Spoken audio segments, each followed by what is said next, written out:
Bienvenido. Bien, empecemos, si les parece. ¿Cómo no? Muy buenos días, muchas gracias por acompañarnos esta mañana. En nombre de la Academia Nacional de Educación de la Argentina, quiero darles la bienvenida a esta conferencia que forma parte de la Jornada de Arte y Educación 2020. Desde la Academia de Educación estamos apoyando la realización de estas jornadas por iniciativa de nuestra académica Ana Lucía Frega, amiga de todos nosotros. Y en esta oportunidad, esta actividad se realiza conjuntamente con la Red Latinoamericana de Educación Musical, con RELEM. Queremos darle la bienvenida a quien nos hablará hoy, la profesora Patricia González Moreno de la Universidad de Chihuahua, en México, que tiene, Ana Lucía la presentará, tiene una vasta carrera tanto en su país como en el exterior. Y bueno, es un gusto recibirla en esta casa y como les decía al principio, esperemos que pronto la visita sea en persona. Porque bueno, va a ser un gusto tenerla entre nosotros. Y a lo mismo a todos los que nos visitan desde otros países, también quiero darles la bienvenida y esperemos que esta actividad, esta jornada que organizamos prácticamente todos los años, reitero, por impulso de Ana Lucía, pueda concretarse el año próximo presencialmente aquí entre nosotros. Así que la dejo a Ana Lucía, que va a coordinar la reunión, y reitero la bienvenida a todos ustedes en nombre de la Academia Nacional de Educación. Ana Lucía. Gracias, Guillermo. Muchísimas gracias. Guillermo Jaime Echeverri es el presidente de la Academia Nacional de Educación. Quiero agradecerle muy especialmente a él, muy especialmente a José María La Greca, secretario de la Academia Nacional de Educación, muy especialmente que en este año tan peculiar, donde no habíamos hecho actividades públicas durante el año, porque simplemente tuvimos nuestra primera reunión académica el 5 de marzo y el 12 de marzo se cerró el país con la cuarentena, como se han cerrado tantos otros. Naturalmente, durante este tiempo hemos tenido contactos por este medio, pero no hemos hecho nuestras habituales actividades públicas. Yo hago actividades que se llaman jornadas sobre arte y educación, no sobre música y educación, porque cuando fui incorporada a la academia hace 20 años, supe que mi rol era ocuparme del tema del arte en general, era un tema que me preocupaba, era un tema con el que venía trabajando hacía tiempo, a partir de mi básico grado, por supuesto, de formación en música, pero en el campo de la educación general, no solo la educación general, pero en fin, la educación general, esa mínima común, obligatoria y gratuita, tenía que pudiera estar presente una alfabetización en artes. Dentro de ese contexto, le digo, somos 40 académicos y tenemos nuestras diferentes especialidades. Y por eso es que ustedes ven el nombre mío asociado a la jornada de arte y educación, no porque, al contrario, esas jornadas han tenido un plafón muy amplio, les digo, muchas las pueden encontrar en las publicaciones en soporte papel, después empezaron a ser filmadas en el canal Sarmiento y están todas disponibles en la página web de la Academia Nacional de Educación y, insisto, se llama Canal Sarmiento por algo, porque naturalmente todos ustedes saben lo importante que es la figura, porque naturalmente todos ustedes saben lo importante que es la figura de Domingo Faustino Sarmiento en la historia de la educación de nuestro país y me animo a decir que del continente. Este año, bueno, no teníamos el plan de actividades en funcionamiento, pero estábamos trabajando sí con un grupo, muchos de los cuales nos acompañan, Marta Rodríguez Melo, Iris Galicia Molleda, Violeta Schwartz, Rosalía Trejo León, Sergio Figueiredo, Carlos Poblete Lago, Liceña Durazo, Mario Carvajal. Veníamos trabajando desde Natal, natal, fue un encuentro regional de la ISME, o sea, de la Sociedad Internacional de Educación Musical, fundada en 1953. Veníamos nosotros hablando de que estos encuentros físicos, parece que hubiéramos tenido la bola de cristal, pero no teníamos la bola de cristal.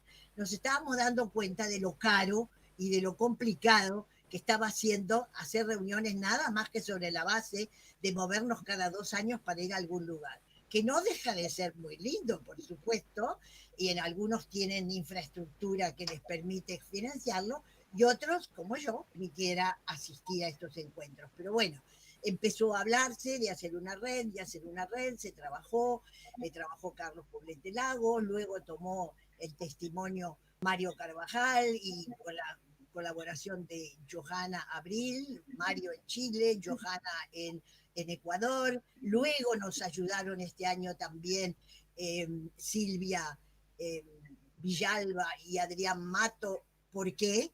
Porque el tema que había empezado en Natal se retomó en Estencia cuando el Congreso Regional Latinoamericano de la ISME se hizo en nuestro país. Entonces había quedado el tema ahí, estaba nuestra presidenta internacional en Resistencia, la doctora Susan O'Neill, que es la de la Facultad de Educación de la Universidad Simon Fraser en Canadá, y ella fuertemente en conversaciones privadas me insistió en lo importante que era continuar los encuentros regionales, pero poder lograr algún tipo de integración que permitiera los diálogos, los intercambios, las discusiones y la comunicación online. Yo creo que Susan tenía la bola de cristal y probablemente yo algo también, cuando de repente nos encontramos en este año, cuando el Congreso, si pueden apaguen sus micrófonos, por favor, los que no tengan que usarlos, porque hay algunas distorsiones. Cuando este año se suspendió lo que iba a ser el Congreso Mundial en Helsinki y nuestro Seminario Internacional de Investigaciones en Jyväskylä, todos dijimos, ¡ah! Habíamos pagado, por supuesto, nuestra inscripción, teníamos los hoteles reservados, teníamos los papers enviados con meses de anticipación, los comités científicos habían actuado, teníamos el cronograma de las presentaciones, pero no podíamos viajar. Entonces, él, en este caso, ya me dirijo directamente al comité, al Research Commission de la International Society for Music Education, que tenía dos co-chairs, Rose de Kenia y Patricia González Moreno de Chihuahua. Y yo me preguntaba qué iban a hacer ellas, porque el seminario de investigación de la ISME no es uno de esos lugares que usted llega el día que usted presenta el paper, se sienta, lee el paper, contesta 3 preguntas y se va. No. El modelo operativo creado en el año 1968 y preservado históricamente por la ISME implica circular los papers, llegar con los papers estudiados. Los papers no se leen en el momento, sino que se hacen presentaciones complementarias y luego hay 40 minutos en plenario para discutir ese paper y luego hay 1 hora paper por paper de encuentro informal con el presentador del paper. Esas son jornadas de estudio. ¿Cómo se iba a hacer eso en remoto? Bueno, pues gracias a Patricia González Moreno, gracias también, por supuesto, a la infraestructura de la Universidad de Jyväskylä en Finlandia, país que está de moda, ¿no? Por la calidad educativa y la tecnología, nosotros tuvimos el seminario de la ISME y tuvimos un seminario de la ISME Plus, porque los otros trabajos que no eran del seminario, sino del Congreso Mundial de Helsinki, que tuvieran que ver con educación, con la parte de investigación sistemática en educación, cualquier método, pero investigación sistemática en educación, fueron presentados durante esas 6 días. Y quiero aclararles que el que quería asistir a todo eso, como hice yo, se levantaba a las 3 de la mañana, escuchaba las conferencias en remoto, a las 9 terminaba el turno de la mañana, uno se iba a dormir un rato, después se levantaba y seguía con la tanda de la tarde. Pero la infraestructura valió la pena. El trabajo en remoto, cuando la gente, en vez de quejarse, se pone las pilas y trabaja, es posible. ¿Es como es el presencial? No. ¿Y quién dijo que tiene que ser igual si es distinto?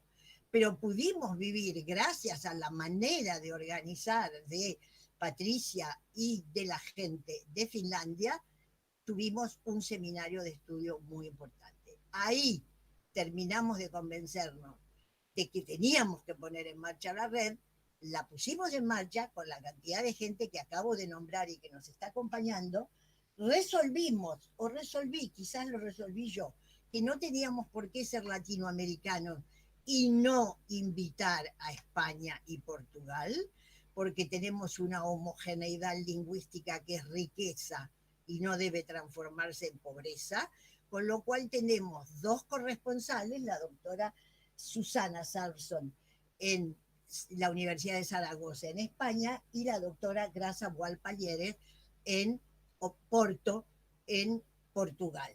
Es decir, la REM es bilingüe, es latinoamericana, pero es amiga de España y de Portugal en aquello que podemos intercambiar y en aquello que el intercambio genere discusión, pues discutiremos, porque eso es lo normal del mundo del conocimiento. Dentro de esto, a mí me ha resultado de una generosidad enorme que la Academia Nacional de Educación haya querido aceptar en su planificación del año 2020 este lanzamiento. No voy a entrar en más detalles porque ya hablé mucho, como dice Guillermo, se sabe, yo hablo porque soy detallista, pero creo que es muy importante que nos demos cuenta que estamos disponiendo de una herramienta con sus características. Eso es lo que hace la diversidad, las características de cada una de las herramientas, optimicémoslas. Y entonces es fenomenal poder hacer el lanzamiento de la RELEM y el lanzamiento de su ciclo de conferencias, que es uno de los ciclos que va a tener con la figura de Patricia González Moreno. Patricia es doctora por la Universidad de Illinois. Antes de hacer su PhD, hizo su práctica de enseñar música en la escuela, o sea, conoce el aula. Y eso es muy importante para hablar de didáctica. Y fue miembro del comité directivo internacional de la ISME y fue miembro, son miembros electos a partir de que presentan papers y son conocidos su rigor científico, fue miembro de la comisión de investigaciones de la ISME y acaba de terminar su mandato. Brillantemente, eh, salvando la ropa, como podemos decir en vocabulario cotidiano, salvando la ropa en una situación de emergencia que salió estupenda. Y como a mí me pareció, sinceramente les digo, que su experticia, que había hecho quedar muy bien a México, con eficiencia, dedicación, seriedad, commitment, esa palabra en inglés que no se puede traducir, commitment, porque es otra cosa distinta a compromiso, es otra cosa. Eh, a mí me pareció que era la figura ideal para, y ya estoy terminando, era para ser la inauguradora del ciclo de conferencias de la RELEM y Sergio Figueiredo estuvo totalmente de acuerdo, querido colega de Brasil, totalmente de acuerdo en que la invitáramos y Patricia tuvo la amabilidad de aceptar muy rápidamente y de proponernos un tema que ustedes saben que es bien desafiante. Y para mí es sumamente importante que podamos tenerla Patricia acá, porque además Patricia está ya con la mirada puesta, como estamos los latinoamericanos, en el próximo regional latinoamericano de la ISME, que sería en agosto del año que viene, en Cancún, o sea, en su tierra. Ahora, si no es presencial, será en remoto. ¿Qué le vamos a hacer? pero era muy importante que pudiéramos tenerla acá porque ocupó el lugar de Latinoamérica brillantemente en la Comisión de Investigaciones durante 6 años. Y les tengo que decir que estoy muy feliz de contarles que el lugar, son 6 años de mandato, no es reelegible y nosotros tenemos normas y las respetamos. Salió Patricia de su mando y entró Ramiro Limonchi. Yo estoy muy feliz de que el lugar de Latinoamérica en la Comisión de Investigaciones de la ISME por los próximos 6 años, y no es por chauvinismo solamente, pero bueno, es argentino, entonces yo estoy contenta de estar en el hemisferio norte, en México, 6 años, ahora viene al hemisferio sur, a la Argentina, a un distinguido institución con mucha historia, como es hoy Instituto Superior Juan Pedro Esnaola, mucha historia, y le doy la bienvenida a Ramiro y le agradezco también que nos acompañó. Dicho todo esto, y creo que presentado todo el mundo con más que abundancia de detalles, y agradeciéndole a todos, la invito a Patricia González Moreno a hacerse cargo de su conferencia sobre estos desafíos que tenemos en América Latina. En otras partes del mundo también los tienen, pero nosotros vamos a hablar de los que tenemos nosotros en nuestra región. Muchas gracias, Patricia. Muchísimas gracias, doctora Ana Lucía Frega, y gracias a todos, muy especialmente al doctor Guillermo Echeverri, presidente de la Academia Nacional de Educación, también al doctor José María La Greca por todo su apoyo, secretario de la Academia también Nacional de Educación. Es un honor para mí como mexicana el estar en este espacio, así que lo agradezco enormemente. Ana Lucía, mil gracias por esa hermosa presentación.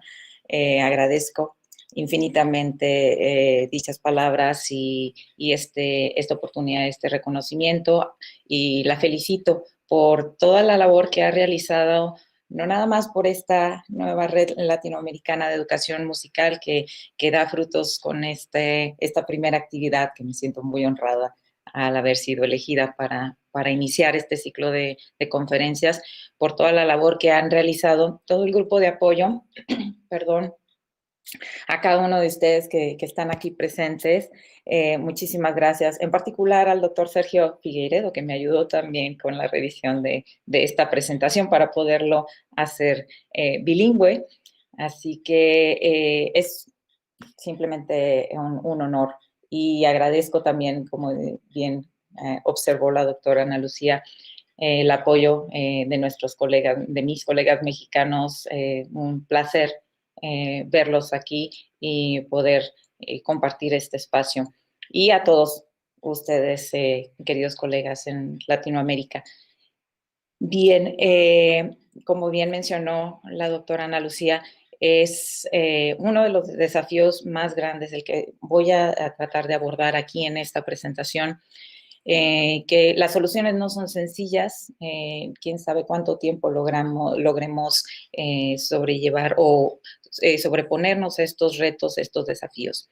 Y para ello me permito compartir la presentación que con este propósito.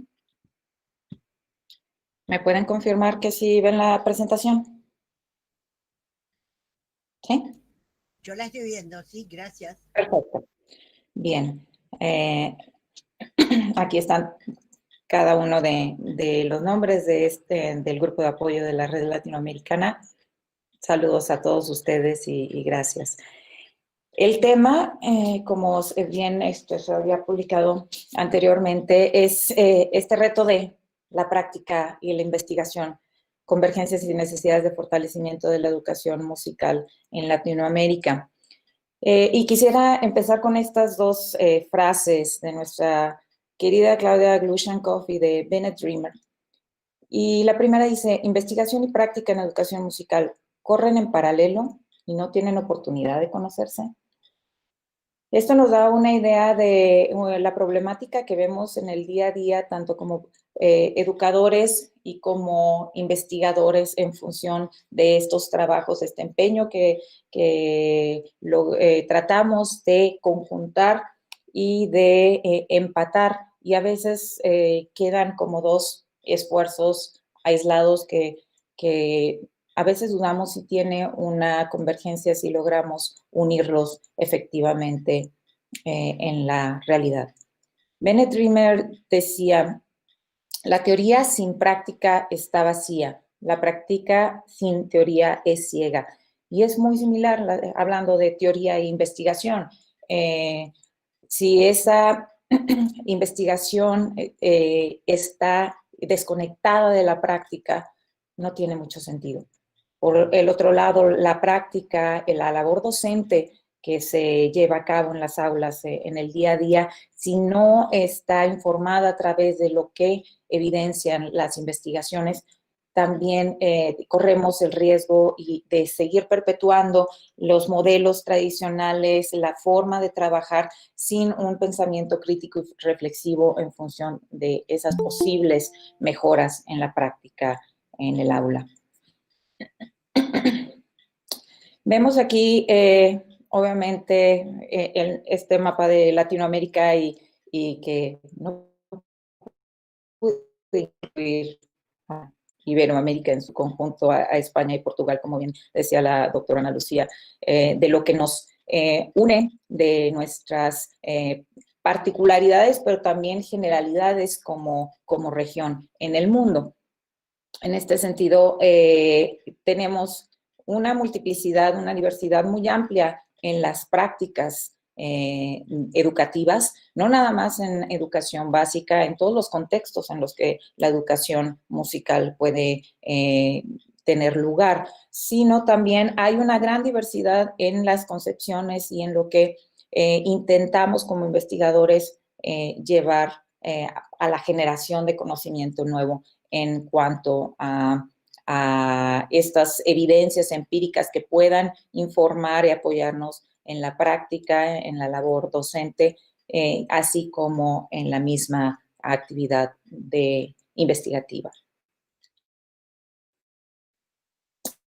Por un lado, y en el esquema anterior, pues vemos y queremos pensar que sí hay esa convergencia, hay puntos en que nos une la práctica y la investigación, pero a veces tenemos también esa noción de ser dos mundos quizá un poco aislados o trabajando de manera separada, como dice Claudia Glushenkov, de dos mundos paralelos que quizá no están o no están suficientemente cruzando esas líneas para informarse mutuamente. Por un lado, y me voy a concentrar en este esquema en cuanto a la función de educadores musicales, pero como educadores musicales también tenemos diferentes sombreros que utilizamos, porque en principio entramos a la disciplina musical o a las artes por ese interés personal sobre el quehacer artístico musical. En ese sentido tenemos también nuestro sombrero como artistas, como músicos, además de este rol que tomamos, que las condiciones socioeconómicas y las condiciones laborales también nos van encaminando a esa necesidad de la labor docente.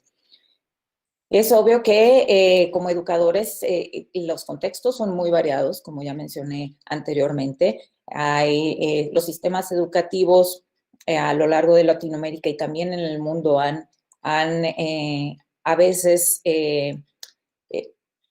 no han reconocido necesariamente el rol de lo que llevan a cabo los educadores, lo que hacemos los educadores en artes y en educación musical dentro del sistema educativo, viendo ese como uno de los mayores retos que se enfrentan o se enfrenta la práctica de la educación musical.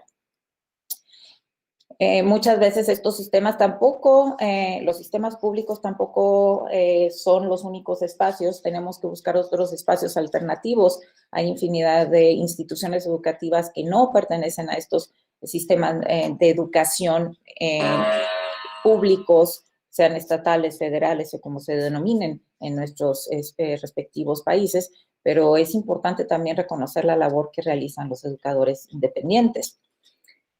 Obviamente en la educación musical también, en la práctica, estamos muy influenciados y nuestra práctica está determinada en función de lo que son los aspectos administrativos, políticas educativas y culturales. Entonces, también hay estos agentes dentro de este mundo, globo que quise graficar aquí de la práctica, que no llega a ser exhaustivo, pero en la función de la educación musical, estos pudieran considerarse los agentes más relevantes. Sabemos que la educación musical y la educación artística en general está determinada en gran medida en los sistemas públicos en función de esas políticas educativas, que muchas veces como educadores musicales o artísticos no necesariamente estamos inmersos en esa toma de decisiones en función a lo que son esos modelos de educación pública que incluya las artes. Entonces, voy a abordar en la siguiente lámina un poquito más de estos elementos sobre los retos en la práctica de la educación musical. Por el lado de la investigación, y puse a propósito ajenos esos dos componentes dentro de este perfil, porque a veces estamos, como les mencionaba, alejados o separados. Creemos que estamos trabajando conjuntamente, pero hay luego esta posible separación o distanciamiento entre estas dos partes. En el lado de la investigación tenemos a los que nos dedicamos a la investigación. Y muchos de nosotros hemos transitado de la práctica, como bien mencionó Ana Lucía.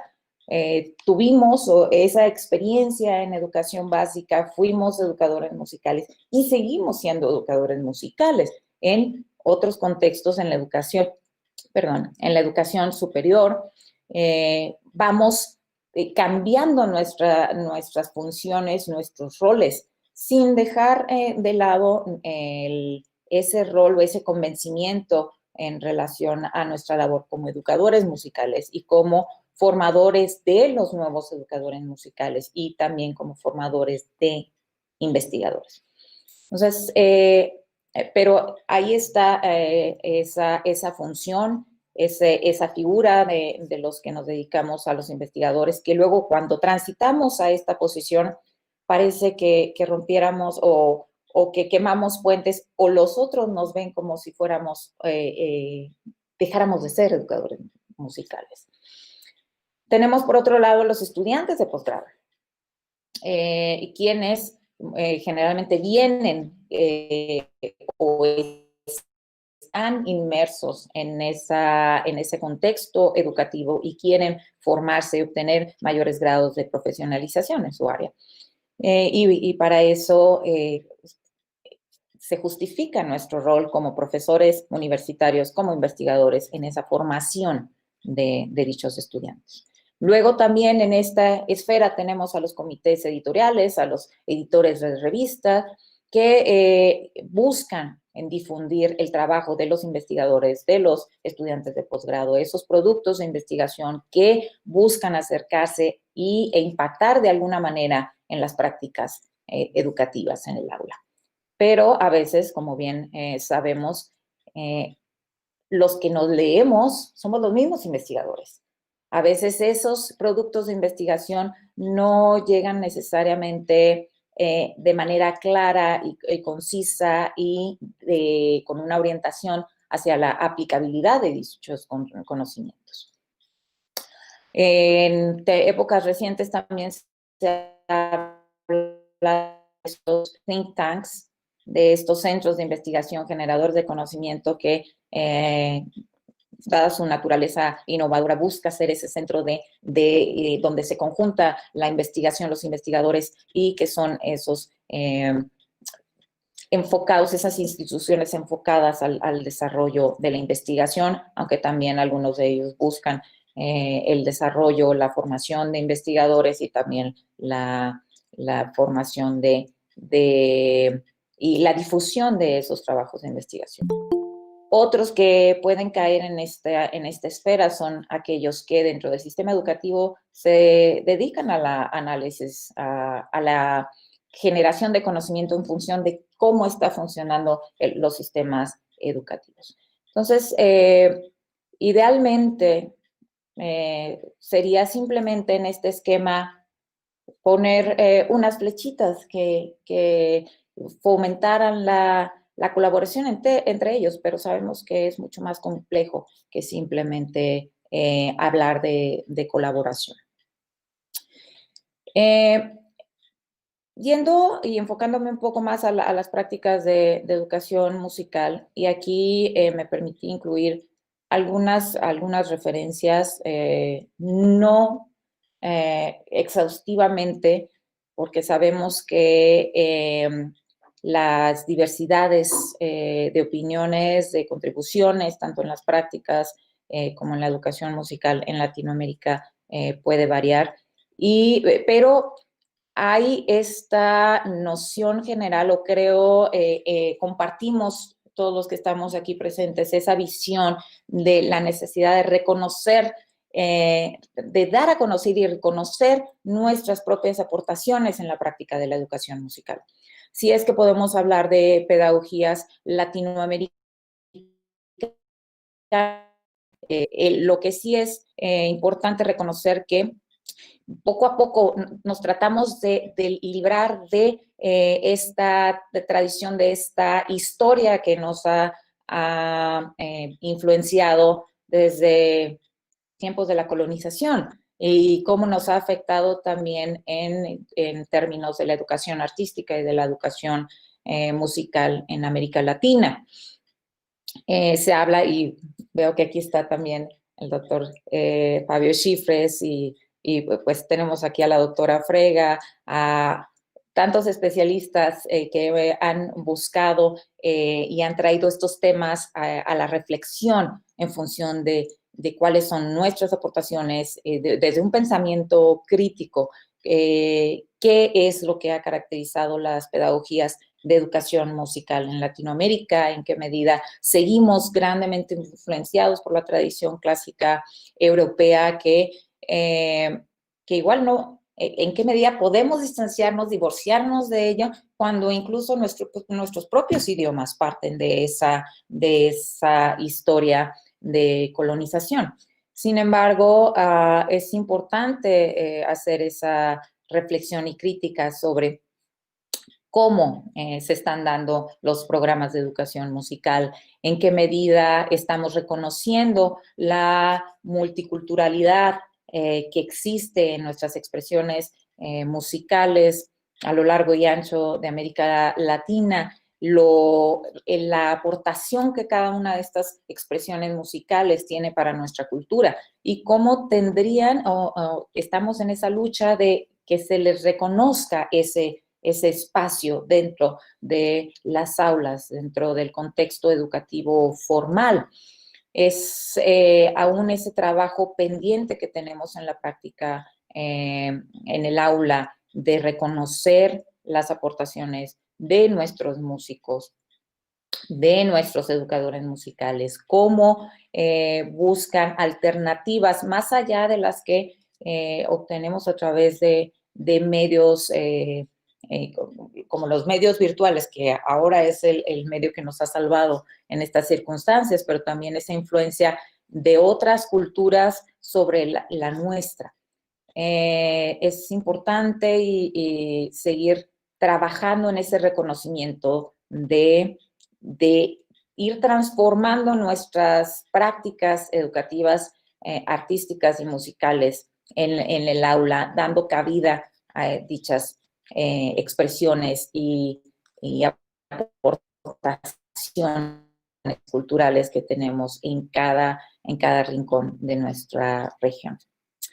En cuanto a políticas educativas, y bueno, menciono aquí, incluyo las fuentes en relación a decolonización de la educación musical y el doctor Chifres es experto, ya tiene varias publicaciones en este tema que van orientadas y quizá al final con las preguntas igual él nos pueda compartir un poco más de estos desafíos.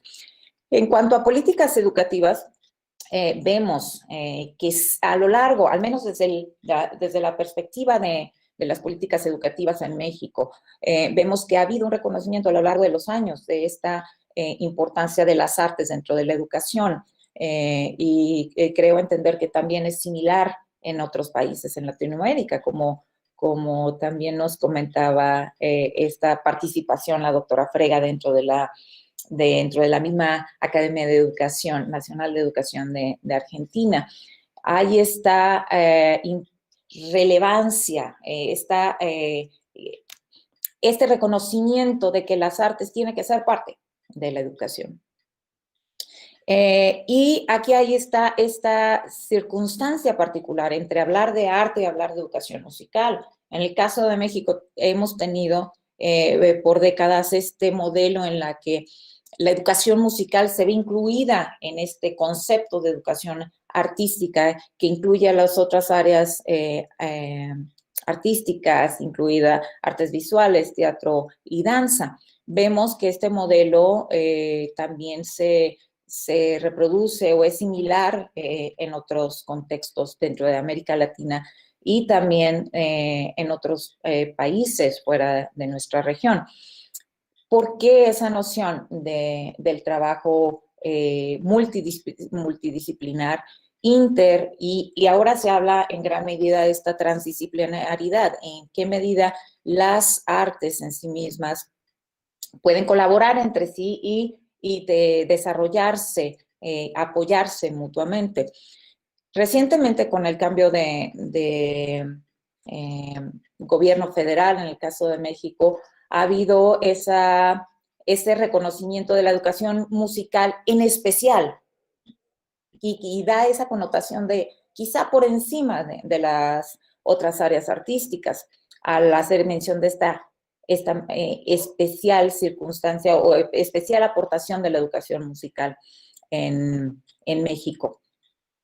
Y nuestros colegas de Brasil nos podrán dar un poco más, compartir de su experiencia cuando esto sucedió también en Brasil. Sí, como educadores musicales vemos que es un reconocimiento a nuestra labor, pero ¿en qué medida este ensalzar la labor específica de un área artística puede ser en detrimento de las artes en su conjunto y puede entrar en una lucha interna entre disciplinas artísticas que en lugar de apoyarnos estemos peleando por un espacio dentro de la educación general? Entonces, como vemos, las políticas educativas obviamente impactan en la forma y en el fondo de lo que son estas nociones del valor de la educación artística y de la educación musical en el contexto, particularmente en el contexto formal de la educación. Y yo abogaría en este sentido por esta necesidad de sí entender la aportación de cada una de nuestras áreas, de la educación musical, así como de la educación de las artes visuales, de la danza y del teatro, y de la aportación que puedan brindar en el trabajo inter y transdisciplinario, con los retos que implica. El pensar en una educación musical especializada estaría tal vez en contra de estas, no en contra, estaría quizá fuera de nuestras posibilidades. ¿En qué medida tenemos suficientes educadores musicales? Hay los suficientes maestros de música que cubran con la demanda, con todos las instituciones educativas que necesitarían un especialista en educación musical. Es el mismo caso con las otras áreas artísticas. Hay suficientes maestros de artes plásticas, de teatro, de danza, al menos en el contexto mexicano, eso no es viable. Es por esto que yo sigo insistiendo en la necesidad de cómo educación artística en su conjunto tenemos que apoyarnos y seguir trabajando conjuntamente y tener un mismo frente ante las circunstancias y lo que implica los retos que imponen las políticas educativas. Por otro lado, también tenemos la formación de profesores de educación musical o de educación artística, y ahí me permito citar el trabajo compilatorio del doctor Sergio Figueiredo, que presenta un compendio sobre la formación de profesores en América Latina. Es claro que sigue siendo también una práctica educativa musical dentro del contexto universitario. Ya no se trata de educar a los niños y jóvenes en educación básica, sino formar a esos que posteriormente estarán trabajando con esos niños y jóvenes. A veces este es lo que yo considero una ventana de oportunidad a quienes estamos trabajando directamente con estos futuros educadores musicales para realmente buscar un cambio en la realidad educativo musical en nuestros contextos. A veces el pensar que las instituciones de educación musical van a evolucionar o cambiar de orientación es, en mi opinión, un poco más difícil. Que si pensamos en cambiar paradigmas, convencer a los futuros educadores musicales de la labor que realizan en las instituciones educativas en educación básica, y cómo ellos también, a través de estos medios de profesionalización, a través de la obtención de una maestría o un doctorado, pueden unir estos dos mundos entre lo que es la práctica y el conocimiento nuevo que informe esa práctica. Y como decía Riemer, tratando de evitar esa falta de comprensión o esa ceguera en cuanto a cómo se está trabajando en el día a día en el aula, sino tratando de ser reflexivos y buscando la mejora continua. Cada vez más reconocemos la necesidad de una educación musical en las aulas que provea esa diversidad cultural, una pluralidad en las concepciones de lo que es la educación musical en el contexto formal o en los contextos informales o no formales. Sabemos que uno de los temas o una de las corrientes más fuertes que se relacionan con la educación musical en Latinoamérica ha sido el sistema venezolano de orquestas como un modelo que se ha venido replicando a lo largo y ancho de nuestro planeta. Y podemos consultar muchas de las observaciones o de las reflexiones y críticas que se tienen sobre el modelo. Tiene sus virtudes como todos los modelos educativos o todos los programas educativos, porque buscan acercar a la música a los estudiantes y también ser un medio de desarrollo social y personal de ellos. Sin embargo, hay que tomar en cuenta en qué medida estos modelos favorecen una diversidad cultural o traten de homogeneizar esa educación musical, que tendría que ser mucho más abierta, plural, en función de nuestras propias tradiciones musicales. Cuando fui a Estados Unidos a estudiar el doctorado, fue una sorpresa para mí enterarme que había programas de música de mariachi. Y yo no daba crédito que todavía en México no hay programas de mariachi a nivel universitario. Sigue habiendo esta tradición muy fuerte de que la formación universitaria se vaya enfocando a la música clásica dentro de la tradición clásica europea. Ha habido más apertura para tradiciones de otros como ha sido el jazz, que para nuestras propias culturas musicales. ¿En qué medida vamos diversificando esa oferta y vamos mejorando y vamos cambiando estos paradigmas y estas formas de pensar en lo que estamos trabajando en nivel básico, en nivel medio superior, en nivel superior? En cuanto a música en contextos comunitarios, pues bueno, ya adelanté un poco sobre este modelo que ha sido muy socorrido, muy hablado y muy discutido, pero sabemos que hay muchas más opciones dentro de los contextos comunitarios en los que la educación musical tiene lugar. Entonces, también es otro espacio en el que se tiene que seguir trabajando, fortaleciendo por la pluralidad y la diversidad cultural. Y un tema también que sabemos que en la actualidad ha afectado en todos los niveles y en todos los contextos ha sido lo que hemos estado viviendo en los últimos meses. Y antes se hablaba de tecnología en educación musical, incluso hay un manual de Oxford que editaron Alex Ruthman y Roger Mentay sobre tecnología en educación musical. No es un tema que haya estado fuera de discusión, pero en estos momentos esto ha tomado relevancia. Sabemos y estamos en este momento en particular en múltiples localidades, en diversos países, estamos conectados, estamos tratando de continuar con nuestra labor, tanto educativa como de investigación, facilitados por la tecnología. Algo que, en mi opinión, ha sido de beneficio, a pesar de todos los retos y a pesar de todas las vidas que se han perdido en esta pandemia, ha sido en el plano educativo este uso generalizado de las tecnologías, que como bien se mencionó, bien dijo la doctora Ana Lucía, no suple la educación de persona a persona, pero nos ha facilitado los medios para continuar nuestra labor y seguir en la lucha, tanto en hacer accesible la educación musical en los contextos, en los diferentes niveles educativos, en los diferentes contextos.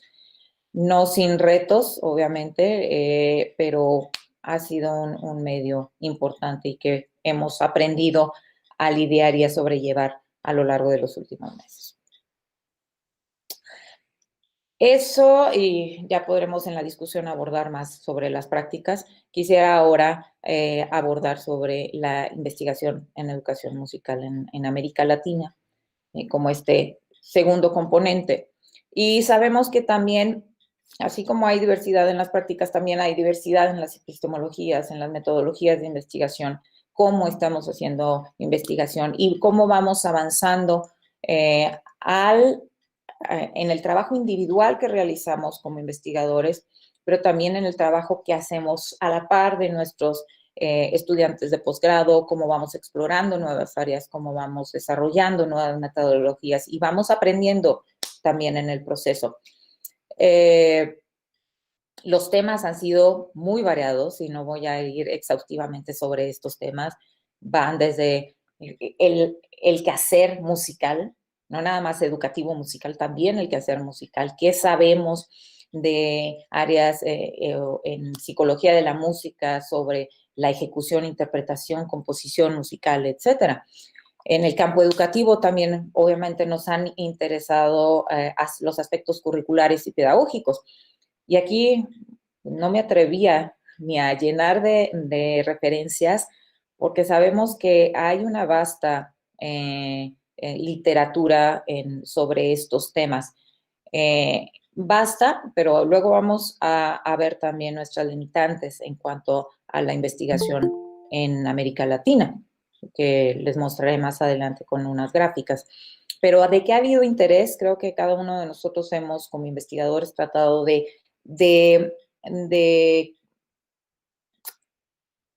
variar nuestros temas, o las circunstancias nos han llevado a variar nuestros temas de investigación, a ser más plurales en ese sentido, más que a dedicarnos exclusivamente a un área de investigación, en mi opinión, y creo que esa es la impresión que se tiene al revisar la literatura. Obviamente, estas investigaciones van orientadas a los diferentes niveles educativos, pero hay que ver también que muchas veces se centra en lo que está a nuestro alcance. Como profesores universitarios, a veces el acceso que tenemos a las escuelas es limitado. A veces las escuelas se cansan también de estar brindando esos espacios para la investigación. Por lo tanto, tenemos que recurrir o caemos en la práctica de que nuestras investigaciones se concentran en educación superior. En cuanto a formación docente, bueno, ya lo abordé un poco. Uno de los desafíos más grandes que yo considero en la educación, en la investigación en la educación musical sería esta quizá poca visibilidad del trabajo investigativo. El hecho de estar siendo empujados o forzados a publicar en revistas de alto impacto, en aquellas que estén indexadas en altos índices en Web of Science, en Scopus, cuando también esto tendremos que estar trabajando y fortaleciendo, fomentando iniciativas y revistas, en este caso, por ejemplo, para la difusión de nuestros trabajos de investigación en nuestra región. Que no tengamos que publicar en inglés para que se dé a conocer nuestro trabajo. Luego nos leen otros colegas y no los que nos deberían estar leyendo en nuestra región, en nuestro país. En ese sentido, pues, como ya lo mencioné, hay aún limitados espacios para la divulgación de la investigación. Y aquí quisiera apuntar a los esfuerzos que se han buscado conjuntar, que la doctora Ana Lucía ha tratado de conjuntar a través de esta formación de nuevas revistas, que necesitamos apoyar desde todas las latitudes para para hacer robusta esos espacios de divulgación. Y aquí me permito compartir estas gráficas en relación a una presentación que di justo hace 2 años en las jornadas de arte que organizó la doctora Frega en Argentina, sobre la participación latinoamericana en las conferencias mundiales y los seminarios de investigación de ISME en la última década. Aquí no incluí el trabajo que me tocó coordinar en el último seminario. Pero si vemos aquí, vemos que en las conferencias mundiales, a excepción de la que se realizó en Porto Alegre en 2014, han estado realmente lejos geográficamente de nuestra región. Esto obviamente tiene un impacto en la difusión, en las oportunidades de nosotros para dar a conocer nuestros trabajos de investigación. Y vemos aquí en esta gráfica cómo en Porto Alegre sí se disparó la contribución de latinoamericanos en comparación con las contribuciones que se enviaron de otros países. En Bolonia fue el más bajo, 3.87% en comparación con el resto de papers que se presentaron. Y no es de extrañar ese despunte cuando se realizó la conferencia en Porto Alegre. Lo que es preocupante es esta gráfica que les muestro a continuación, que aún cuando fue realizada en nuestra propia región, el despunte, la mayor participación fue de colegas brasileños. Obviamente fue en Brasil, pero vemos estas contribuciones, el número de contribuciones, porque este es el número, arriba aparecen los porcentajes, de las contribuciones que hubo en función de la nacionalidad de cada uno de los expositores. Entonces, vemos una disparidad y una diferencia entre el desarrollo, el avance o la preocupación entre países en relación a dar y exponer esos resultados de investigación Aunque aquí quisiera aclarar, no era nada más de investigación, también era de práctica, pero incluí en el conteo también las participaciones de la investigación, de la comisión de investigación. Entonces, creo que esta gráfica nos da una idea de todo lo que tenemos que trabajar como región, la necesidad de que fortalezcamos nuestra participación. No digo que no exista esa participación, no digo que no haya esas prácticas de educación musical que deban darse a conocer. Obviamente tenemos los retos, disculpo por el reloj. Ahora sí, continúo. Los retos que implica, los retos económicos, a veces la imposibilidad de obtener ese apoyo para participar en los congresos y tener una voz más activa y presente en estos espacios, en estas conferencias, para dar a conocer lo que estamos haciendo en la práctica y en la investigación. Por lo tanto, volviendo a este esquemita y de qué manera convergen o qué podemos hacer para que estas dos esferas se unan y colaboren entre sí. Quisiera primero exponer lo que desde el 87 decía Taylor en función de la percepción que hay de uno u otro lado en relación a lo que se hace en investigación, lo que se hace en la práctica. Taylor decía, los docentes consideran que la investigación es irrelevante en la medida en que los temas solo están relacionados de manera periférica con su trabajo. Existe y aún prevalece, a pesar de ya 30 años de estas reflexiones, prevalece aún esta noción de que no necesariamente lo que se hace en investigación tiene relevancia o aplicabilidad directa en el trabajo en las aulas.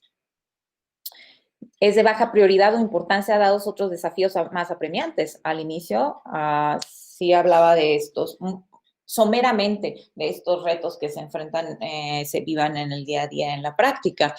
Y es evidente que los maestros tienen esos retos, tener que lidiar con las políticas educativas muchas veces en contra de lo que ellos quisieran hacer, tener que ajustarse a un currículo nacional, aun cuando su especialidad no les dé la posibilidad de un trabajo inter o transdisciplinario.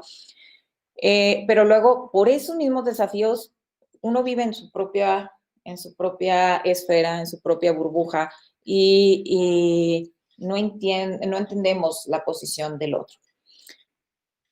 Demasiado complejos en los temas de investigación para inspirar esperanza para un cambio inmediato o una práctica mejorada. Recientemente distribuí una encuesta sobre creación musical entre mis colegas en los diversos espacios de las redes sociales para realizar esta investigación.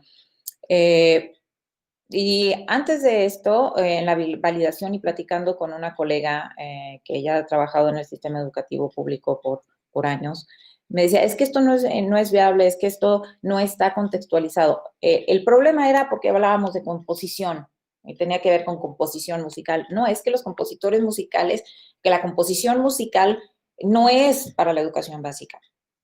No es, hay esta noción de que este tipo de actividades es para músicos profesionales. La composición musical es para componer una obra sinfónica, es para... Hay esa noción tan diferente que yo misma tenía en función del proyecto de investigación. Tuve que asentarlo, tuve que cambiar la redacción, tuve que evitar hablar de composición para que no se malinterpretara por quienes están en la práctica, porque en esa concepción de lo que es composición musical, pues no encaja en el modelo de educación artística que maneja la Secretaría de Educación Pública, con esa connotación y esos términos. Entonces vemos esa necesidad de aterrizar, cambiar, ajustar nuestra forma de trabajo, lo que queremos investigar, para que incluso explicar el por qué queremos hacer este tipo de investigación y la necesidad de contextualizarlo en la práctica docente, en el contexto educativo real. Entonces, vemos que a veces hablamos dos idiomas diferentes y no conjuntamos o no nos sentamos a platicar en relación a con qué nos referimos, con investigación educativa musical, con composición musical en educación básica, por darles un ejemplo. Otro de las críticas que hacen los docentes es que es demasiado obvio para proporcionar un beneficio sustancial. Sí, la evidencia, y se lo decía a esta colega cuando tenía esta conversación con ella para la validación del instrumento, en el sentido de que al discutir sobre este concepto de composición, decía, es que sí, te entiendo y estoy completamente de acuerdo contigo con que esto de composición musical mejor lo quitamos, lo eliminamos del cuestionario, y lo entiendo, porque yo también fui docente, ¿sí? El problema aquí es cuando hay esa intención o esa mentalidad de que no necesariamente es aplicable o es que todo lo conocemos. Hay esa problemática, pero las soluciones no son sencillas. Y yo le decía en su momento, aquí el problema es que yo no lo puedo decir por mí misma. Yo necesito que sean los educadores que están en educación básica quienes digan cuál es la circunstancia, por qué no es viable hablar de composición musical en educación básica. Si yo lo digo, tengo la experiencia, he trabajado, pero también soy investigadora, pero hay esa distinción entre, si lo digo yo como investigadora, es que tú vives en otro mundo, tú no lo vives en el día a día. En cambio, sí, la evidencia apunta a cuáles son las percepciones, los desafíos que enfrentan los educadores musicales, es mucho más significativo y es obviamente lo que tenemos que evidenciar, aun cuando sea muy lógico o muy obvio. Otra de las disyuntivas que tenemos es que los procesos de investigación requieren una gran cantidad de tiempo para llevarlos a cabo, mientras que los docentes a menudo deben responder de inmediato a los problemas. ¿En qué medida como investigadores podemos ayudarles a resolver esos problemas cuando tenemos que preparar, diseñar un proyecto de investigación? Muchas veces no tenemos la oportunidad de estar pasando tiempo, un gran tiempo con los practicantes, con los educadores musicales, cuando tenemos que cumplir con responsabilidades en nuestro propio sistema, en educación superior, y no hay esa factibilidad de trabajar en conjunto. Entonces, es otro de los retos que difícilmente podamos limitar. ¿Cuáles son las recomendaciones comunes para disminuir la brecha? ¿Qué es lo que de lo que generalmente se habla? Sí, hablamos de incrementar la colaboración entre investigadores y maestros de música, pero ¿cómo lo llevamos a la práctica? ¿Cómo lo operacionalizamos? ¿En qué medida tenemos oportunidad de pasar tiempo en las aulas trabajando con los maestros? ¿Y en qué medida los maestros también quieren nuestra participación? Porque el hecho de estar como investigadores, estar ocupando un espacio, también puede ser un reto para los maestros. Exponer a los maestros a más investigación durante su formación universitaria. Lo abordé anteriormente en esa responsabilidad que tenemos los que nos dedicamos a la formación de los nuevos profesores, de los nuevos maestros de música, para entender qué es lo que hacemos en educación superior en cuanto a generación de conocimiento. ¿Cómo podemos entrenarlos para que sean educadores musicales, pero que también tengan conciencia de la necesidad de informarse en su práctica docente? Otra de las recomendaciones, perdón, es que los investigadores difundan los resultados de investigación de manera más amigable para los maestros. ¿Cómo aterrizamos? ¿Cómo traducimos esos reportes de investigación de manera que sean puestos en práctica por los mismos maestros y tengan la disposición de ponerlos en práctica? Michael Alsop habla, basado en el modelo de intermediación de Gura Fernández, de estos modelos de intermediación en entornos sociales. Y en este sentido, este enfoque es parte de lo que ya se mencionó como recomendaciones, pero en qué medida tomamos conciencia cada uno de nosotros como educadores musicales, como investigadores en educación musical, respecto a los posibles roles que en su momento podamos tomar y podamos tomar responsablemente, apoyar tanto a la práctica como la investigación. La investigación colaborativa involucra a los educadores en el proceso de investigación, proporciona resultados que son directamente relevantes para los educadores y fortalece las conexiones entre profesionales e investigadores. Eso es parte de lo obvio, ¿no? Y que pueden criticar los maestros. Aquí lo importante es la puesta en práctica. ¿Cómo podemos llevar a cabo investigación colaborativa tanto entre profesores como investigadores? Los investigadores deben ver a los profesionales no solo como consumidores de conocimiento, sino también como productores de conocimiento, como expertos en el campo listos para contribuir al proceso de investigación. ¿De qué manera nos quitamos esta careta o este sombrero en relación a qué función estamos ejerciendo? Somos investigadores, sí, pero no tenemos que investigar si no tenemos el apoyo de los maestros, ¿sí? Si estamos haciendo investigación educativo, musical, educativo, artística. Entonces, creo que aquí hay que reconocer que quizá o tengamos conocimiento de metodologías de investigación, quizá ya cursamos con un posgrado, obtuvimos un diploma, tenemos un título, pero si hablamos de colaboración tenemos que entender que es más allá del título que ostentamos. Si queremos trabajar a la par y de manera equilibrada con los educadores musicales y en el entendido que ellos, con los años de práctica que tienen en el aula, también nos llevan de ventaja. ¿Por qué? Porque su expertise está concentrado en el trabajo diario con los niños y jóvenes.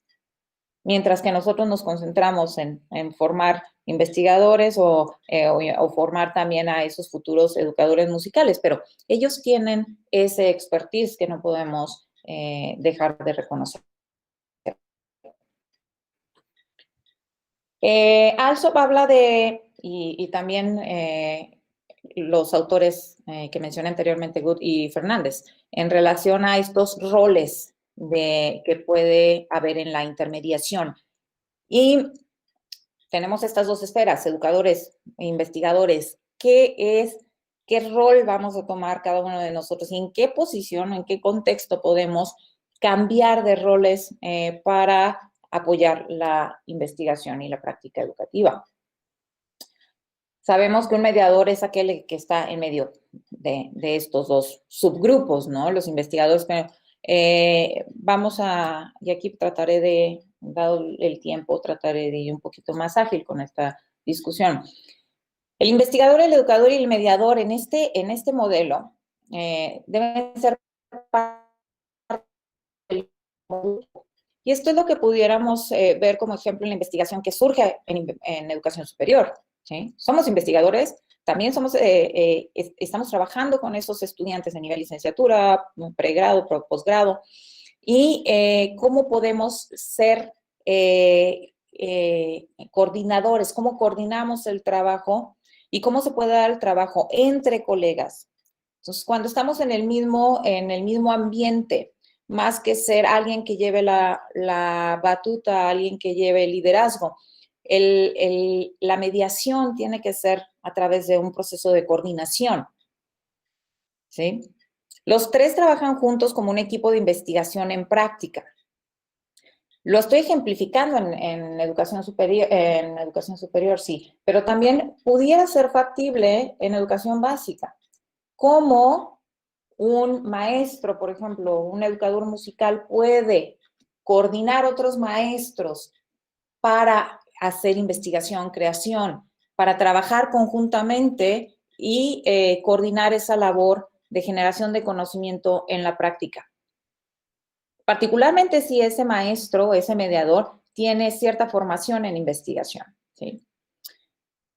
En este modelo, la investigación colaborativa involucra a los educadores en el proceso de investigación, proporciona resultados que son directamente relevantes para los educadores y fortalece las conexiones entre profesionales e investigadores. Aquí sugieren los autores Harrison y colegas que para que se desarrollen asociaciones constructivas entre escuela y universidad, las relaciones entre el investigador y el profesional, los investigadores deben ver la investigación y la práctica como bidireccionales y en horizontal. Los investigadores y los profesionales deberían decidir juntos sobre el tema de investigación, convirtiéndolo en investigación con los profesores en lugar de sobre los profesores. Esa sería la recomendación. Sentarse a la mesa y trabajar. Creo que me estoy colgando mucho en el tiempo y no quiero cansarlos con estos modelos, pero se los explico brevemente, tratando de agilizar la presentación. En el caso de los mediadores como guardianes, y aquí el rol de guardián lo desempeña un miembro del subgrupo que tiene el poder de otorgar acceso a actores externos, como aquellos educadores musicales que están en el sistema educativo, que tienen conciencia de la posibilidad de que la investigación informe su práctica, pueden abrirnos puertas y pueden apoyarnos para esa labor conjunta. Entonces, el rol del mediador aquí es sumamente importante. Esos, lo que en inglés se llama gatekeepers, que nos dan el acceso y favorecen la comunicación entre los grupos. En el caso del mediador como representantes, el papel podría ser desempeñado en la educación musical por investigadores que hagan mayores esfuerzos por conectarse con los profesionales. Creo que los que estamos en educación superior y nos dedicamos a investigación, tenemos que seguir desarrollándonos en esta labor social y comunicativa para establecer las conexiones más sólidas, tratar de traducir lo que queremos hacer en función de cómo lo entienden los educadores musicales y buscar métodos alternativos para difundir de manera más llana, más precisa nuestros resultados. En el caso del mediador como enlace, el propósito de un intermediario es presentar los hallazgos de manera que sean fácilmente transferibles para los profesionales. Y aquí me permití incluir el mismo logo de la Red Latinoamericana de Educación Musical, porque es precisamente el mejor ejemplo que puedo usar en este momento como mediador. En qué momento, de qué manera unimos voces, de qué manera proveemos ese espacio para la comunicación y el diálogo, que debería dejar de ser monólogo. Por eso quiero terminar lo antes posible para empezar con el diálogo. Y aquí dice, importante encontrar un equilibrio entre resumir los hallazgos y simplificarlos en exceso, para evitar la aplicación incorrecta de la investigación a contextos y problemas para los cuales la investigación nunca tuvo la intención de generalizar. El ejemplo más conocido puede ser el efecto Mozart, ¿sí? Cómo traducimos unos resultados de una investigación que fue muy limitada, muy particular en sus aspectos metodológicos, y luego ya hicimos el efecto Mozart. Entonces, conlleva muchos riesgos el tratar de resumir y simplificar en exceso los resultados de una investigación. Para concluir, logros y desafíos para la práctica de la investigación en la educación musical en Latinoamérica. Perdón, América Latina, ahí no invertí las siglas. Aplicabilidad del conocimiento en las prácticas educativo-musicales. El desarrollo colaborativo, tomando estos diferentes roles como mediadores, como agentes, como siendo parte de cada uno de estos subgrupos, pero en su momento sí también podemos ser mediadores. El desarrollo colaborativo e implementación de modelos curriculares innovadores que respondan a las recomendaciones de la investigación. Fomento de la colaboración dentro y entre instituciones. Incluso dentro de nuestras propias instituciones. En México tenemos esto de de grupos de investigación, cuerpos académicos, etcétera, que seguramente también tienen estos modelos en sus universidades. Muchas veces no trabajamos conjuntamente, ni interinstitucionalmente, ni dentro de nuestra institución. Es lo mismo en nivel básico. Reconocimiento de los maestros respecto a las fuerzas que subyacen en la labor del investigador en educación musical. Creo que también tiene que haber esa apertura por parte de los maestros de música, que no nos vean como, tiene un grado superior, es maestra, es doctora. No, ¿en qué medida entiende que también los necesitamos y estamos para apoyarnos mutuamente? Es relevante, es importante la revisión sistemática de estudios rigurosos que proveen la mejor evidencia sobre la efectividad de diferentes estrategias para promover la implementación de los resultados de investigación. Hay que investigar sobre qué es lo que estamos haciendo bien o mal para poner en práctica esos resultados de investigación. Una diseminación pasiva de información es generalmente inefectiva, ¿sí? Creo que tenemos que ir más allá de simplemente publicar papers, publicar esos reportes de investigación, buscar esa forma de participar activamente desarrollando mejores prácticas y también desarrollar y fortalecer la educación musical en América Latina. Evaluación del impacto de esfuerzos individuales y colegiados a nivel nacional y regional. Tenemos que seguir luchando y agradezco este espacio y que sigamos realizando, llevando a cabo estas conferencias regionales a nivel regional, nacional, a nivel América Latina. Hay que seguir apoyándonos, trabajando conjuntamente para llevarlas a cabo. Y quisiera aplaudir y reconocer el trabajo que actualmente se está llevando en México para esto y esta colaboración. Por aquí veía a varios de mis colegas que están fomentando, a Carla Figueroa, por ahí estabas, a seguir estableciendo estas conexiones dentro de nuestros propios países como también en nuestra región. Tiene que haber un compromiso global y local con el campo de la educación musical. Hay que reconocer que aún hay que seguir creciendo en cuanto a la formación, a los programas que tenemos disponibles en formación docente, así como a los programas que estén disponibles para el desarrollo de investigadores en el área de educación musical. Y como el mapa sugería, necesitamos que haya una mayor representatividad regional e internacional a la par de otros de nuestros colegas, como en el caso de Brasil. Dice, para mantener una mentalidad abierta y humilde podría ayudar tanto a los investigadores como a los profesionales a comprender de dónde viene la otra parte. No será posible cerrar la brecha si se trata de un asunto unilateral. Se necesitarán esfuerzos de todas las partes involucradas para superar con éxito este desafío.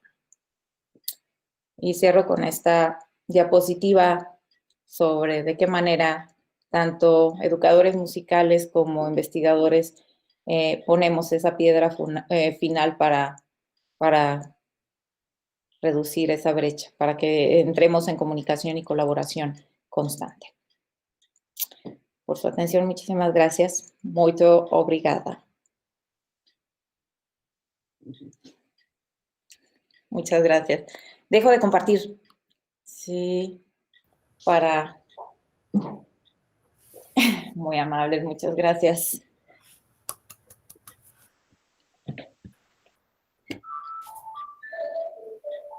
Ahora está. Sí. Muchas gracias, Patricia.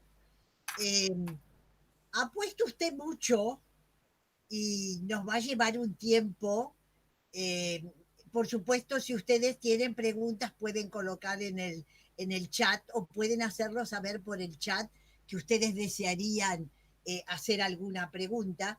Yo debo confesar que prefiero las preguntas de viva voz, pero claro, todos le tenemos miedo a las personas que empiezan a hacer la pregunta y hablan 5 minutos de sus propias ideas y nunca nos enteramos de qué es lo que le quieren preguntar realmente al ponente.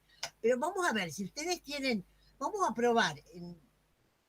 Yo quisiera hacer una breve síntesis de la presentación tan provocativa de Patricia, que no digo que no haya dejado puntos sin tomar, porque siempre queda algo.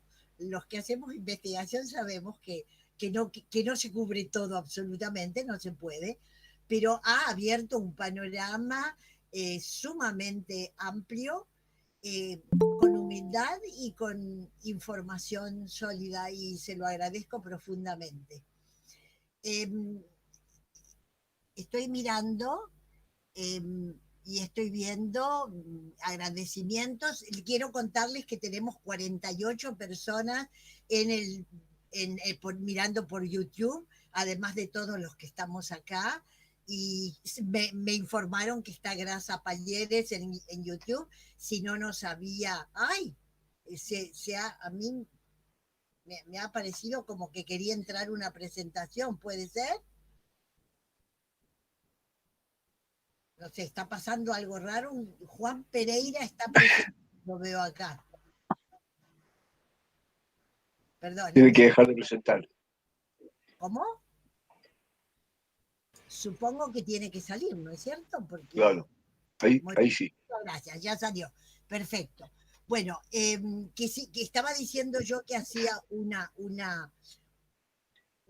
breve síntesis mientras me van apareciendo preguntas que iré leyendo, pero me alegro tanto de la aproximación que ha hecho Patricia, me alegro tanto de que haya colocado entre los temas el tema de la decolonización, y quiero decirles, les doy la primicia ya, que el segundo ciclo que va a inaugurar RELEM el 11 de diciembre con la soporte de Mario Carvajal y su universidad, va a ser el 11 de diciembre con Fabio Schifres y con Marta Rodríguez Gama, con Marta Ena Rodríguez, Colombia y Argentina, y el tema lo voy a poner y lo voy a coordinar.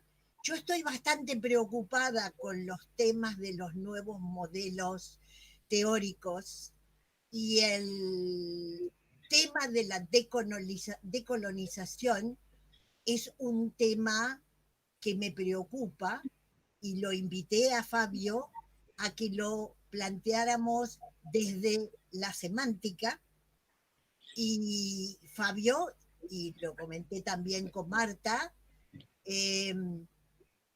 y lo vamos a hacer el 11 de diciembre.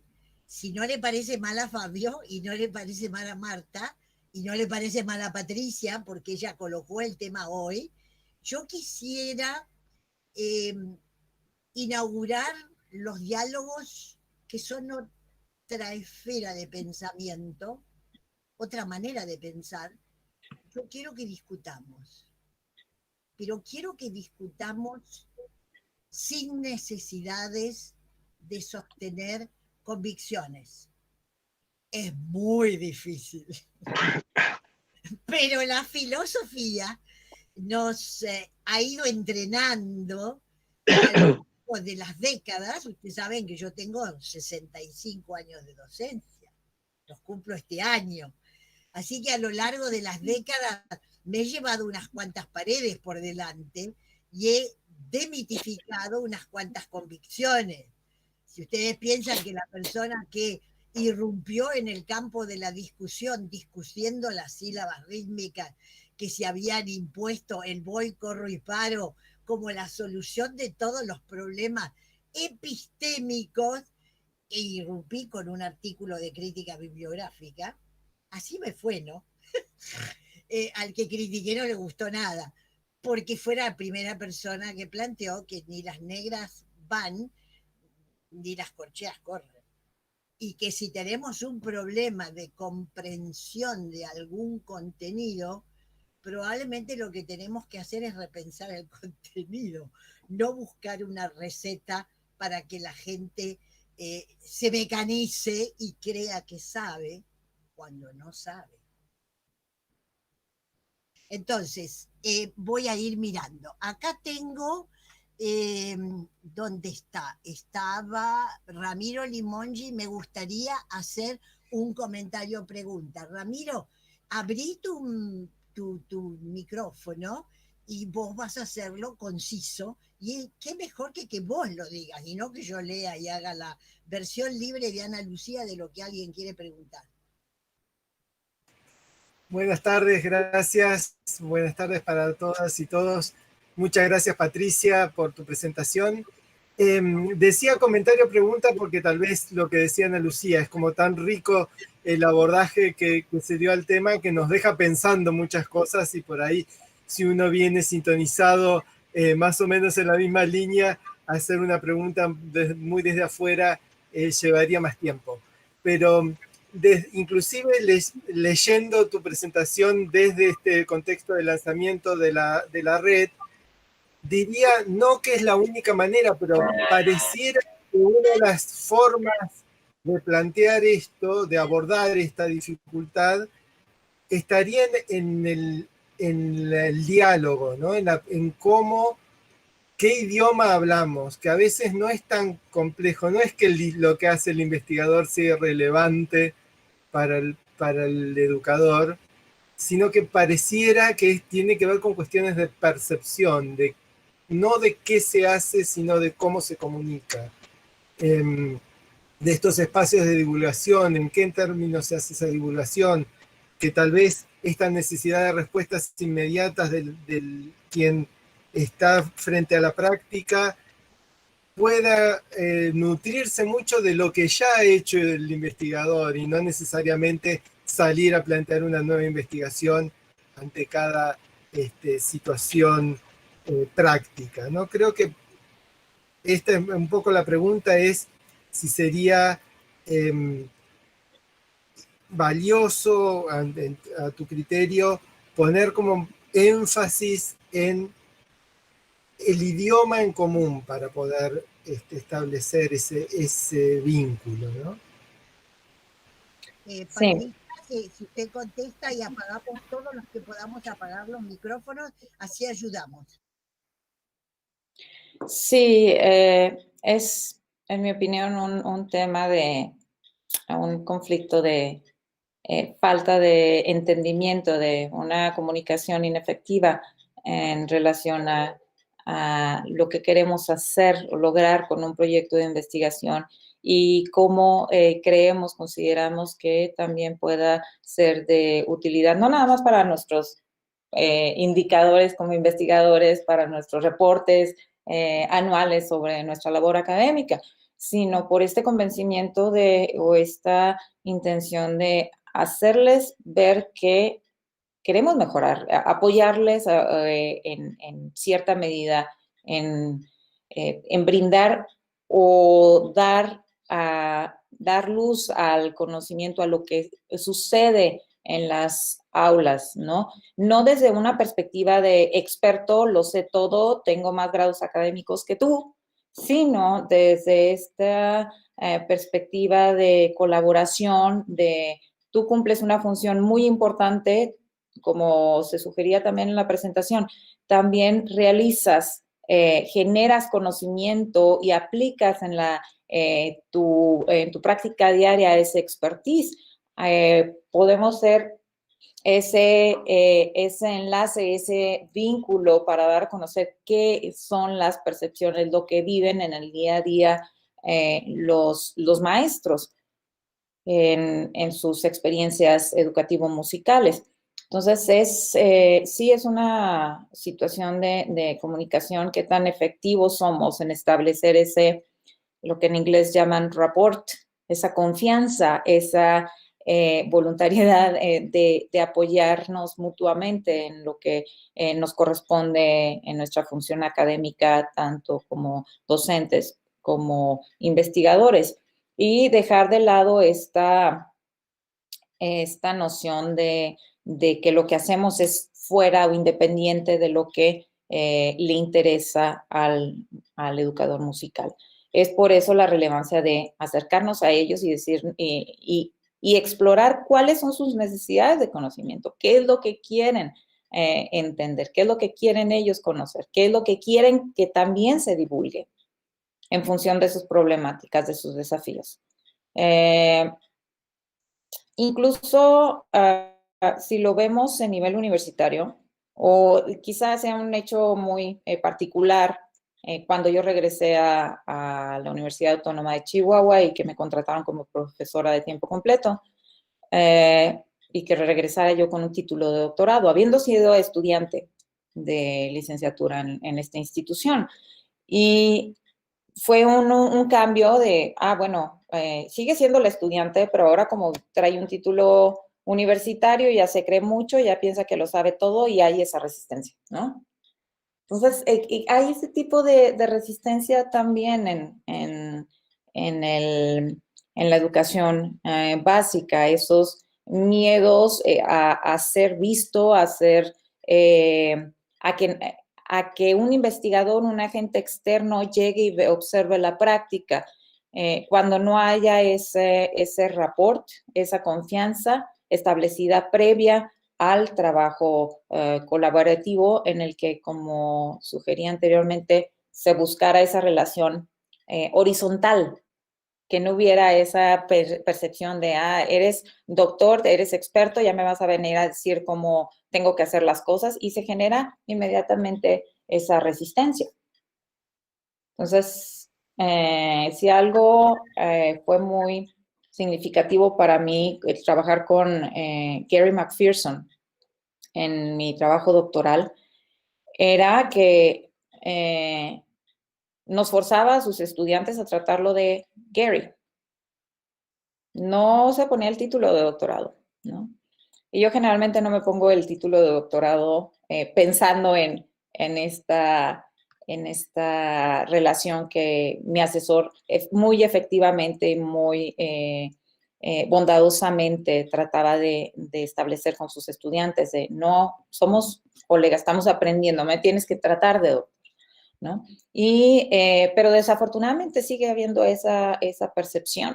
Ya tienes un doctorado, te sientes mucho, como decimos acá en Chihuahua, te crees mucho porque ya te crees mejor que yo. Cuando en la realidad es, sí, adelante. Ana Lucía. Voy a leer un comentario de María Clara dentro de las temáticas, ¿se oye, no? Sí. Dentro de las temáticas abordadas en la investigación en educación musical, ¿conoces algo de la perspectiva de la música como saber escolar en Latinoamérica desde una mirada histórica? Yo, por si acaso, le aclaro que yo podría contestar, pero la pregunta es a usted. Pues creo que la voy a dejar que conteste la pregunta, pero mi comentario en ese sentido, y es una de las limitantes que tenemos que reconocer como educadores como investigadores en educación musical, que luego se vuelve tan especializado nuestro quehacer investigativo y que a veces nos limitamos, nuestro foco de interés se va cerrando en lugar de abrirlo, ¿no?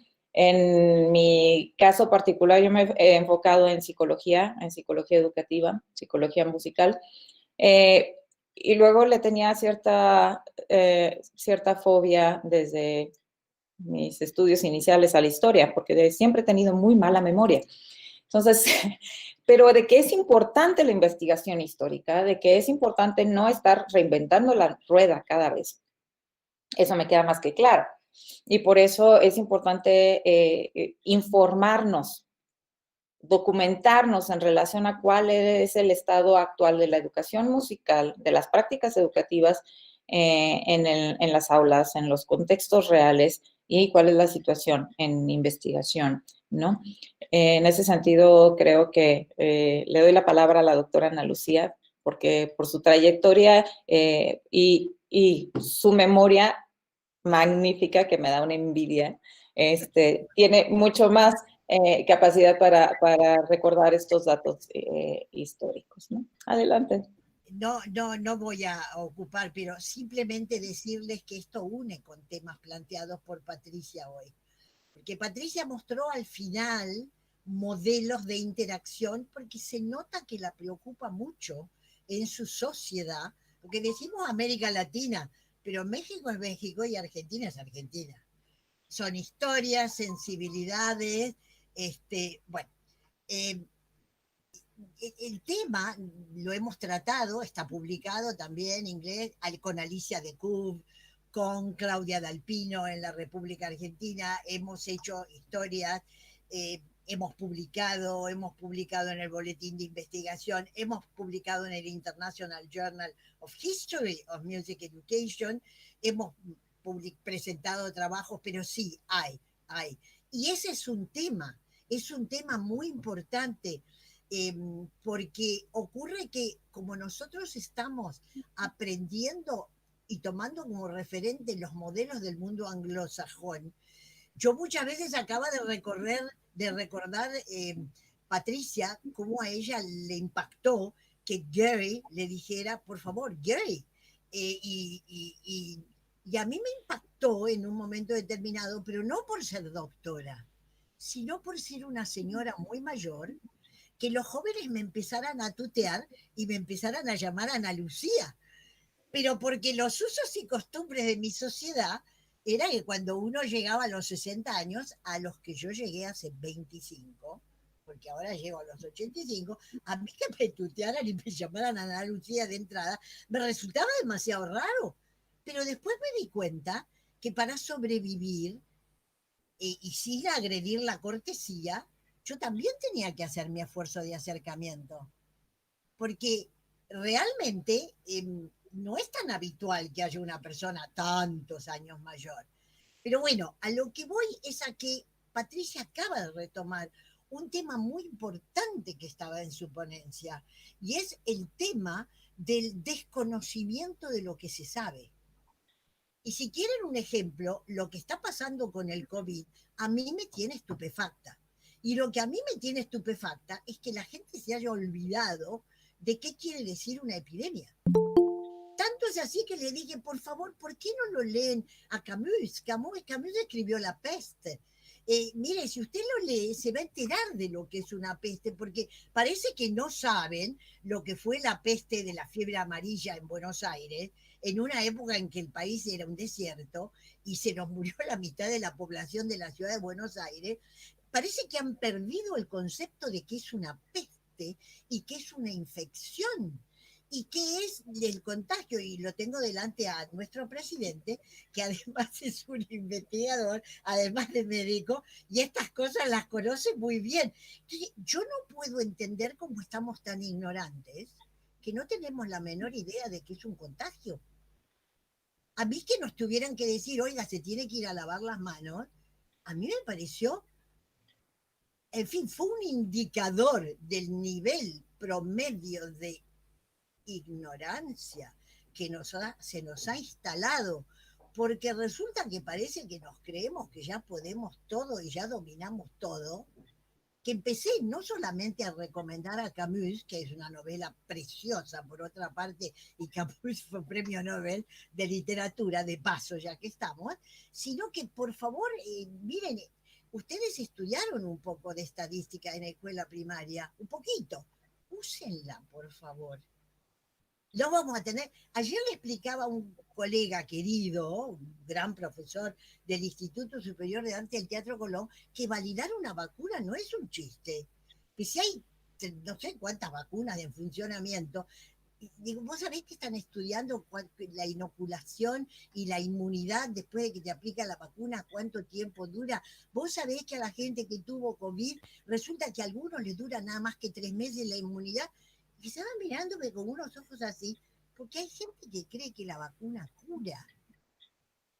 Y ¿cómo hemos podido llegar a esos niveles de ignorancia?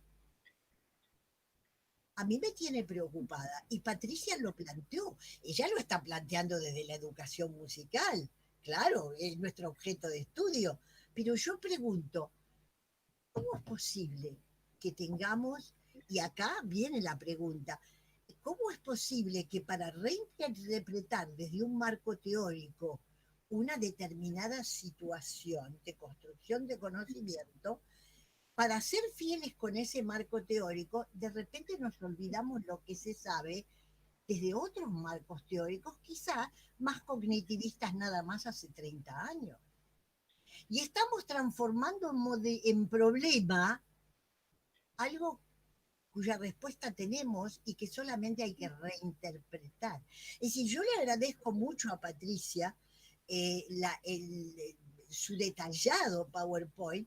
Me animo a preguntarle públicamente si de repente se animará a compartirlo para poder publicarlo en el próximo boletín, porque si en el próximo boletín, además de que esté su conferencia en la página de la Academia Nacional de Educación, por favor, y que va a estar disponible, pudiéramos, porque lo que no quiero es pedirle que lo tenga que escribir en forma de artículo, claro, que sería mucho más trabajo. Si ella nos regala ese PowerPoint y nosotros en el boletín podemos incluir la grabación de la conferencia, pero además tener el PowerPoint con esas referencias bibliográficas, sería fenomenal para todos los que no nos pudieron acompañar hoy y para todos los que dictan metodología de la investigación en carreras específicas, porque no puede ser que el profesor de metodología de investigación en la carrera de licenciatura en música use Hernández Sampieri, pero no ponga ni un solo informe de investigación en aprendizaje musical para ilustrar un método de recolección de datos, y que use la misma bibliografía y el mismo generalismo sin poner un solo tema específico. Y soy larga y lo voy a hacer a propósito porque no tengo que desperdiciar esta oportunidad. No puede ser que el profesor de psicología educativa siga usando, cuando explica los estadios de Piaget, el ejemplo de los dos contenedores, uno un tubo alto y el otro un tubo bajito, para demostrar conservación de líquido, y no usa ningún estudio de investigación de Josephine Serafin, por ejemplo, discípula directa de Margaret Frederick Zimmerman, y que trabajó el método de la noción de conservación en aprendizaje musical. Entonces, ¿qué es lo que pasa? Nuestros estudiantes están cursando una metodología de la investigación, todo servicio, pero no le puedo pedir a un estudiante de pregrado que haga las transferencias conceptuales. Entonces, si dicto una cátedra de metodología de la investigación en una carrera de música, por favor, prepárese y ponga ejemplos pertinentes para que la gente pueda hacer el puente que va de su especialidad, de sus aprehensiones específicas, a los campos teóricos. Otra vez hablé mucho, pero no podía desaprovechar la ocasión. Acá hay un señor que me dice: mi nombre es Víctor Rubio, me gustaría poder hacer una pregunta. Yo espero, Víctor Rubio, no lo veo, pero estará por ahí. Si usted abre su micrófono y lo hace, por favor, conciso. Muchas gracias. Le pregunta. Buenas tardes. ¿Sí me escuchan? ¿Sí me pueden confirmar? Sí. Listo, muchas gracias. Como le decía, bueno, primero felicitaciones a todo el grupo de trabajo, al levantamiento de la Red Latinoamericana de Educación Musical, doctora Ana Lucía, por su presentación. Nosotros nos conocimos acá en Miami, en la Universidad de Miami, espero que se acuerde. Y saludos a la doctora Patricia, que alguna vez la conocí de modo virtual de igual forma. Bueno, un poco aterrizando de vuelta a la brecha que estábamos tratando entre la práctica y la teoría, un comentario y una pregunta. Yo actualmente estoy sirviendo como conductor de la comunidad de aprendizaje musical de ARNA, que es la Red de Investigación Acción de las Américas. Nosotros estamos trabajando con modelos justamente de colaboración con docentes y estudiantes doctorales, universitarios. Y entonces estamos viendo unos resultados bastante favorables justamente en la resolución de algunos de los retos que usted proponía. Por ejemplo, tenemos trabajo con docentes que 2, 3 años de experiencia y están ellos sin haber tenido nunca un curso de metodología de la investigación. La aprenden de forma informal en la práctica y pues en sus 2, 3 años de trabajo docente ya están generando publicaciones y ya están también siendo aceptados en conferencias nacionales y estatales en en carteles de investigación y presentaciones también.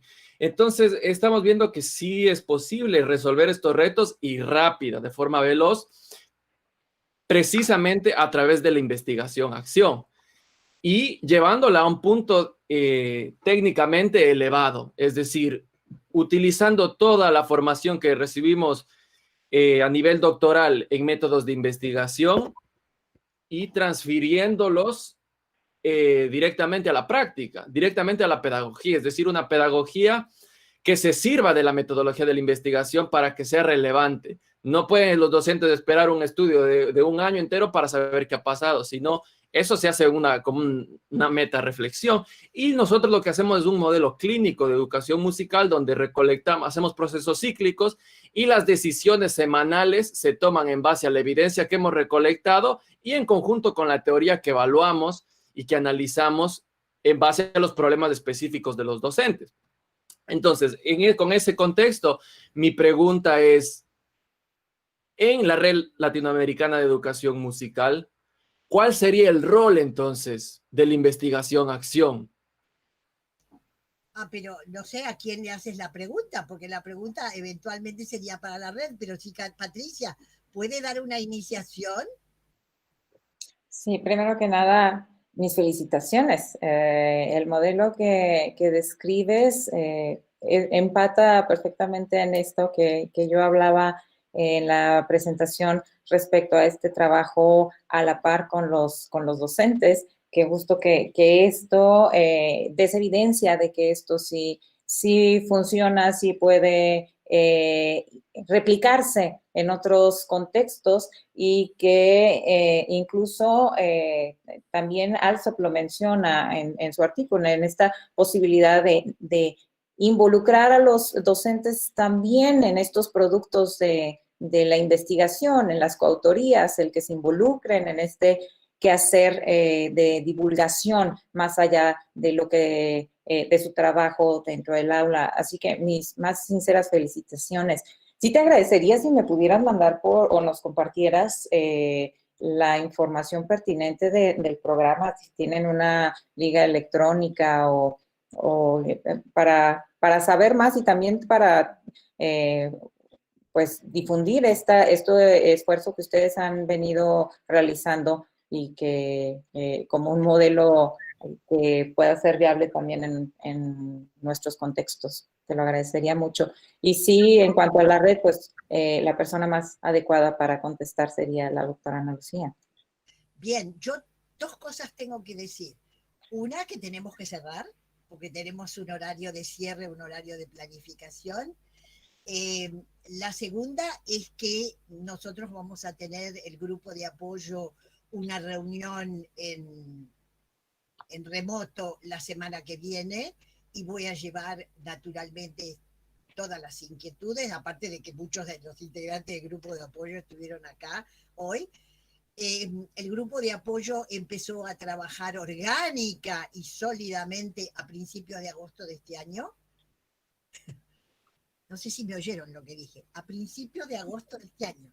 En este momento tenemos casi 100 activos, o sea, que se han inscrito, que han mandado sus datos, estamos en el relevamiento de intereses, tenemos un correo consolidado de 447 direcciones del boletín y todo lo demás, estamos haciendo sus primeras acciones, la primera fue hoy, 1 millón de gracias a todos, la segunda va a ser el 11 de diciembre y me encanta que Fabio nos haya acompañado y ya tiene input que recibió también de lo que se ha hablado hoy y de que el tema que vamos a tratar es un tema en el cual nos vamos a remangar, diccionario de María Moliner en la mano para empezar con una conceptualización que es muy importante, que sí, la ISBE en su RIEM publicaron un monográfico entero sobre este tema.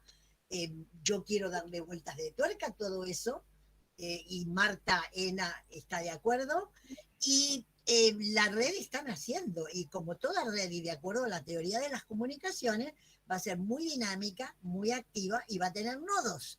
Y eso es todo lo que les puedo decir hoy.